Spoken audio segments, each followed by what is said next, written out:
आप सबका यहाँ समय निकाल कर आने के लिए बहुत बहुत धन्यवाद। मेरा इनाम है प्रशांत किशोर। हम कोई नेता नहीं है, हमारा कोई दल नहीं है और हम वोट भी नहीं मांगते। लोग बता रहा है कि भैया वोट नहीं मांगिएगा तो बिहार में नया व्यवस्था कैसे बनेगा। गांधी जी ने इस देश को आजाद कराया। गांधी जी ने आपसे हमसे वोट नहीं मांगा। गांधी जी ने इस समाज को जगाया। गांधी जी आगे आगे चले, पीछे से पूरा समाज चला, तब आपको आजादी मिली। अगर गरीबी से आजादी चाहते हैं तो सबको बिहार में अपने और अपने बच्चों के लिए सजग होना पड़ेगा, खड़ा होना पड़ेगा। इसलिए ये अभियान चला रहे हैं। वोट क्यों नहीं मांगते? वोट मांगने वाला तो हर 1-2 वर्ष पर कोई ना कोई आपके पास आता ही है। जो आता है यही कहता है हमको वोट दे दो, हम आएंगे तुम्हारा सब काम कर देंगे। यही सुन सुन के आप जीवन भर से वोट दिए जा रहे। पहले आपने कांग्रेस को जिताया, फिर 15 बरस गरीब के बेटा लालू जी को राजा बनाए। अभी 18 साल से नीतीश बाबू कुर्सी पर बैठे। दिल्ली में लोगों ने मोदी जी को भी बैठा कर देख लिया। आपका और आपके बच्चों का जीवन नहीं सुधरा।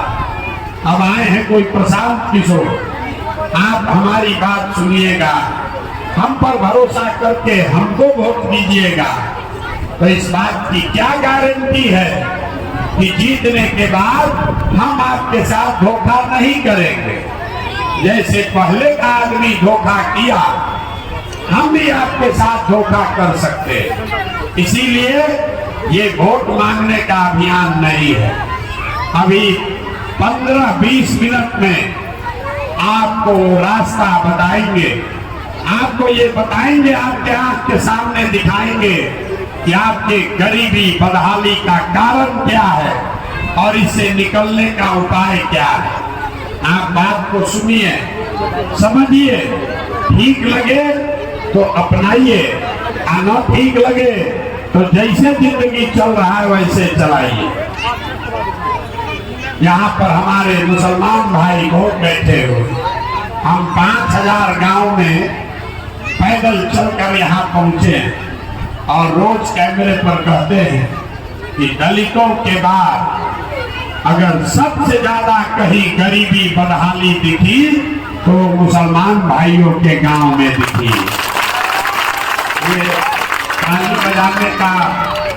ये ताली बजाने का विषय नहीं है। अपना दुर्दशा देखिए, अपने बदहाली की बात सुनकर ताली बजा रहे। मेरे भाई, यहाँ जितना आदमी आता है आपको ये बताता है कि मुसलमानों की बदहाली इसलिए है कि कोई कहता है हमको कांग्रेस ने ठगा, कोई बता रहा है कि लालू जी ने धोखा कर दिया, कोई कह रहा है कि मोदी और भाजपा वाले परेशान कर रहे हैं। हम आपको बताते हैं आपकी बदहाली क्यों है। आपकी बदहाली इसलिए है कि आपके कौम में जो पैगंबर साहब ने आपको बताया, आपने तो उससे भी किनारा कर लिया। ये मुसलमानों के कौम में पैगंबर साहब ने लिखा है, बताया है कि जिस कौम को अपने रहनुमाओं की समझ न हो उसके ऊपर जालिम हुक्मरानों को मुसल्लत कर दिया जाता है। अगर आज का हुक्मरान आपको जालिम दिखता है तो इसका मतलब है कि कहीं ना कहीं आपसे अपने हुक्मरानों को, रहनुमाओं को चुनने में गलती हुई है। ये बात हम नहीं कह रहे, ये बात तो पैगंबर साहब बोल कर गए। आप कुरान पढ़ते हैं, दिन में 5 बार नमाज पढ़ते। कुरान का पहला शब्द है इकरा, पढ़ो। और ये वो कौम है जो 5 बार नमाज पढ़ती है लेकिन अपने बच्चों की पढ़ाई की चिंता नहीं करती। कैसे भला होगा? आप प्रशांत किशोर से सुनने आए हो, हम आपको क्या बताएंगे? आप तो अपने पैगंबर साहब की बात नहीं माने तो हमारे बात क्या मानिएगा? इस्लाम में ये बताया गया कि बिना जद्दोजहद के जीवन में कुछ भी हासिल नहीं हो सकता। और आज का जो मुसलमान है वो जद्दोजहद नहीं करना चाहता, वो किसी के पीछे चलना चाहता है। पहले कांग्रेस के पीछे चला, फिर लालू तेजस्वी के पीछे चला, आज आप हमको सुनने आए हैं कि प्रशांत किशोर के पीछे चले। मेरे भाई, किसी के पीछे चलने से आपका भला होने वाला नहीं। 18 करोड़ की कौम किसी के पीछे चल के अपना भला नहीं कर सकती है। जब तक आप अपने कौम में कौम के जो बुनियादी बातें हैं, सियासी नजरिए से जो बातें आपके रहनुमा ने आपको बताई है, उसको नहीं समझोगे, उसको नहीं अमल में लाओगे, तब तक कोई प्रशांत किशोर, कोई लालू यादव, कोई राहुल गांधी आपका भला नहीं कर सकता है। इसलिए यहाँ आ जाए। आप यहाँ सुनने आए हैं ये कौन लड़का है प्रशांत किशोर, 2 बरस से पैदल चल रहा है, अपनी बर्बादी का आलम देखिए। आप किसी दूसरे के बच्चे को देखने आए हैं क्योंकि आपको किसी ने बताया है कि हम 2 बरस से अपना घर परिवार छोड़कर पैदल चल रहे हैं। आपको ये भी नहीं पता चल रहा है कि आपके अपने बच्चे, आपके पति, आपका बेटा, भाई, भतीजा आज से नहीं 4 बरस, 5 बरस, 10 बरस से आपको छोड़कर चला गया मजदूरी करने, नौकरी करने। और जिनका भी बच्चा, जिनका शौहर, आपका बेटा, आपका भाई, भतीजा जो आपको छोड़कर गया है, साल में एक बार कोई ईद में, छठ में घरे आता है, एक बार आप उसका मुंह देखते हो। साल भर वो आदमी वहां बीमार भी पड़ जाए, आप छटपटा के रह जाइएगा, उसको देख नहीं सकते और आप उसकी चिंता नहीं करते। जब वोट होता है तो आपको अपने बच्चे का कष्ट नहीं दिखता, आपको लोग भय दिखाते कि भाजपा को रोकने के लिए हमको वोट दे दो।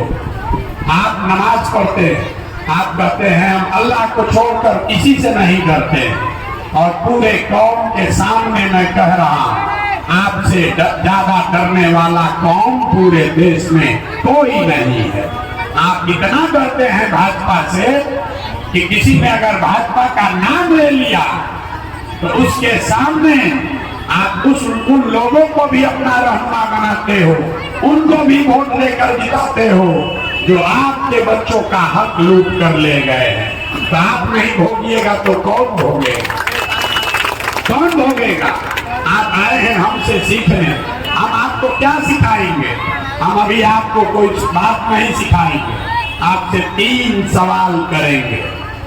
पूरी पदयात्रा में हर गांव में हम सिर्फ 3 सवाल करते हैं, आप उसका जवाब दीजिए और आपको अभी दिखेगा कि आपकी ये गरीबी बदहाली की वजह क्या है, इसका जिम्मेवार कौन है और इससे बाहर कैसे आप निकल सकते हैं। आप जितने लोग यहाँ आए हैं, एक बार जरा सोच के बताइए, आपके गांव पंचायत में और कुछ हो या न हो, आप सभी के बच्चों के पढ़ाई और रोजगार की व्यवस्था होनी चाहिए कि नहीं होनी चाहिए?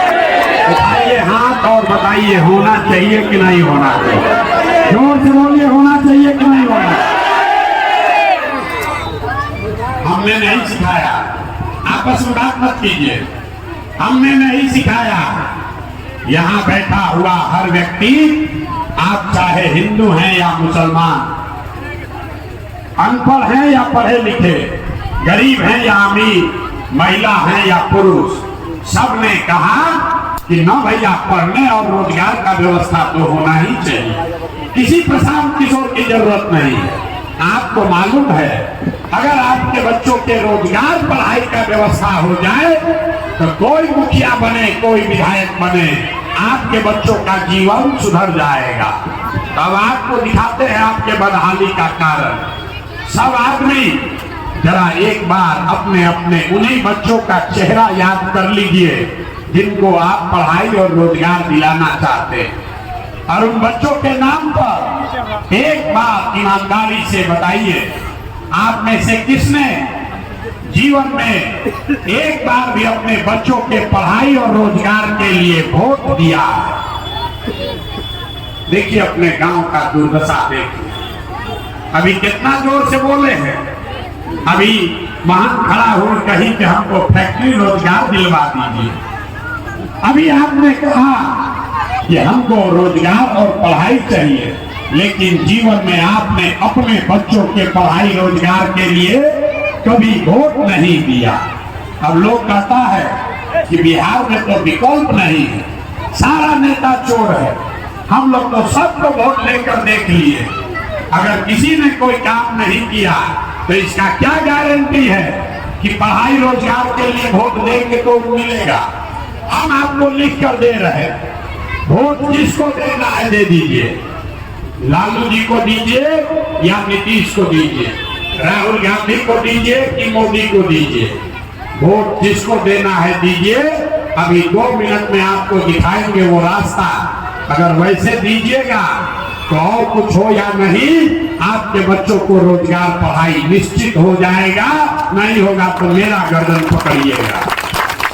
अब दूसरे सवाल का जवाब दीजिए, सब आदमी सोचकर बताइए, आज तक आपने जिस दल को नेता को भी वोट दिया, उन नेताओं ने आपके और आपके बच्चों के लिए कुछ किया है कि नहीं किया? आप उठाकर बताइए, किया है कि नहीं किया है? जोर से बोलिए, नहीं किया है। पूरा गांव बोला है, अब पीछे मत हटिएगा।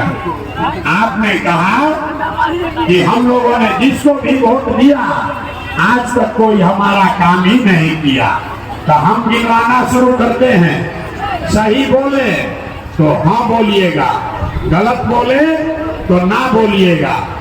अब बात खत्म होगा, आपको दिखेगा कि कैसे आपके बच्चे को रोजगार पढ़ाई मिलेगा। पूरे बिहार में आपके गांव पंचायत में भी बहुत सारे लोगों ने 5 किलो अनाज के लालच में मोदी जी को, भाजपा को वोट दिया। तो बिहार में चाहे जितना चोरी भ्रष्टाचार है, 1 किलो चोरी करके यहाँ के गरीब को 4 किलो अनाज मिल रहा है कि नहीं मिल रहा है? जोर से बोलिए, मिल रहा है कि नहीं मिल रहा है? आपने, हमने, आप लोग जो आए हैं अगर जवाब दीजिएगा तब बात होगी, नहीं तो हम यहाँ पर आपको हाथ जोड़ने नहीं आए हैं। अगर सीखना है तो जोर से बोलिए हाँ या ना। आपने, हमने वोट लिया हिंदू मुसलमान बनते, हिंदुओं ने कहा कि हमारा दशा कुछ भी हो, पहले अयोध्या में राम जी का मंदिर बनना चाहिए। तो आपके गांव में नाली गली नहीं बना, स्कूल अस्पताल नहीं बना, फैक्ट्री नहीं लगा, लेकिन आपके वोट की वजह से अयोध्या में राम जी का मंदिर बना है कि नहीं बना है? आपने, हमने वोट दिया लालू जी को, कई लोगों ने वोट दिया लालू जी को। लोग कहते हैं कि जाने दीजिए विकास नहीं हुआ, सड़क नहीं बना, बिजली नहीं आया, पढ़ाई नहीं हुआ, रोजगार नहीं मिला, लेकिन लालू जी के राज में गरीब को, पिछड़े को, अकलियत को आवाज मिला, सम्मान मिला। तो लालू के राज में सड़क बिजली नहीं बनी, आपके बच्चों को रोजगार पढ़ाई नहीं मिला, लेकिन गरीब को, पिछड़े को आवाज और सम्मान मिला कि नहीं मिला? जोर से बोलिए, मिला कि नहीं मिला? आपने, हमने, कई लोगों ने वोट दिया नीतीश कुमार को। लोगों ने कहा हमको सड़क और बिजली चाहिए। लालू जी के राज में बिजली, सड़क, पानी नहीं था। तो नीतीश के राज में इसी बदहाल बिहार में और कुछ हो या न हो, बिजली का बिल 1000 आए चाहे 2000, घरे घरे बिजली आया है कि नहीं आया है? अरे आया है कि नहीं आया बिजली? आपने, हमने वोट दिया मोदी जी का भाषण सुन के कि मोदी जी गुजरात में बड़ा विकास किए हैं। तो भैया मोदी जी गुजरात में तो विकास कर रहे हैं, पूरे देश का पैसा ले जाकर गुजरात के गांव-गांव में फैक्ट्री लग रही है और पूरे बिहार से आपके हमारे बच्चे गुजरात में जाकर नौकरी मजदूरी कर रहे हैं कि नहीं कर रहे हैं? आप लोग किस बात पर वोट दिए हैं जो आप लोग को नहीं मिला? किस बात पर वोट दिए जो नहीं मिला? आपने खुद कहा अपने बच्चों के नाम पर कि भैया हम लोग अपने बच्चों के पढ़ाई रोजगार के लिए किसी को वोट नहीं दिए। तो जो वोट जिसके लिए दिए वो मिला और जिसके लिए वोट नहीं दिए वो नहीं मिला। इतने बात बताने आए। वोट नहीं मांगते, बोइएगा बबूल तो आम कहाँ से खाइएगा? वोट दीजिएगा 4 किलो अनाज पर तो आपके बच्चों को रोजगार कहाँ से मिलेगा? वोट दीजिएगा मंदिर मस्जिद बनाने के लिए तो आपके बच्चों के लिए फैक्ट्री कैसे लगेगा? वोट दीजिएगा जाति के नाम पर तो आपके बच्चों के लिए पढ़ाई कैसे होगा? वोट दीजिएगा लालू के डर से भाजपा को और भाजपा के डर से लालू को तो आपके बच्चों की मजदूरी कैसे खत्म होगी? नहीं हो सकती, नहीं हो सकती है। आप जिस चीज के लिए भी वोट दिए हैं वो आपको मिला है। आपने मोदी को अनाज के लिए वोट दिया तो अनाज मिला है, मंदिर के लिए वोट दिया मंदिर बना है। लालू जी को अगर आपने आवाज के लिए वोट दिया तो गरीब और पिछड़े को आवाज मिला है। नीतीश को आपने बिजली के लिए वोट दिया, इसी बिहार में बिजली आई है। आपने गुजरात के विकास को देखकर वोट दिया, गुजरात में विकास हुआ है। लेकिन आपने अपने बच्चों के पढ़ाई रोजगार के लिए जीवन में वोट नहीं दिया, इसीलिए आपका बच्चा अनपढ़ और मजदूर रह गया। यही बात बताने आए। जब आपको अपने बच्चों की चिंता ही नहीं है तो नेता आपके बच्चों की चिंता क्यों करेगा? लोग कहता है हमको नेता ठग रहा है। हम आपको बता रहे हैं कोई नेता आपको नहीं ठग रहा। नेता को ठगने का जरूरत क्या है? आप तो अपने ठगाने के लिए तैयार बैठे। हम जितने मुसलमान भाइयों के गांव से निकलते हैं लोग कहता है भैया हम लोग का दुर्दशा देखिए। और जितने मुसलमान भाई यहाँ है, जितने मुसलमान लोग यहाँ बैठे हैं, आप चाहे स्कूल का बात कीजिए, रोजगार का बात कीजिए, जिस दिन वोट होगा उस दिन आपको ये कोई बात याद नहीं रहेगी। आपको एक ही बात याद है, कोई एक आदमी भाजपा का डर दिखाएगा और आपका झोला में भर के वोट ले जाएगा। वो लोग भी ले जाएंगे जिन्होंने आपके बच्चों का हक मारा है, वो लोग भी ले जाएंगे जिन लोगों ने आपके परिवार का जीना मुश्किल किया है। ये आपकी दुर्दशा है। जब आप अपने बच्चों के लिए नहीं फिक्रमंद हैं तो नेता आपके बच्चों के लिए क्यों फिक्रमंद होगा? अगर हमारी बात पर भरोसा नहीं है तो अभी आपको दिखाते हैं कि आपके दुर्दशा का क्या आलम है। जरा एक बार हाथ उठाकर बताइए, और कुछ हो या ना हो, आपको अपने बच्चों की चिंता है या नहीं? हाथ उठाकर बताइए पीछे तक, अपने बच्चों की चिंता है कि नहीं है? अरे अपने बच्चों की चिंता है कि नहीं है? पूरा गांव बोला है और सब का सब आदमी झूठ बोल रहा है। पूरा गांव झूठ बोल रहा है। आपने कहा बिल्कुल आराम से हाथ उठाकर कह दिया हमको हमारे बच्चों की चिंता है। हम इसी बरसात में अभी 8 किलोमीटर से पैदल आ रहे, रास्ता में अगर 500 बच्चा मिला है, अगर 500 बच्चा मिला है, आधा से ज्यादा आपके बच्चों के शरीर पर शुद्ध कपड़ा नहीं है। जितने छोटे बच्चे हैं यहाँ देख लीजिए, ज्यादातर बच्चों के पैर में हवाई चप्पल भी नहीं है। हम सुबह से चल रहे, शाम हो गया, अभी तक किसी का बच्चा पढ़ता हुआ नहीं मिला। या तो आपका बच्चा विद्यालय गया नहीं, और अगर गया तो खिचड़ी खा के 10 बजते बजते रोड पर, गली में, घूरा पर, मैदान में दौड़ रहा।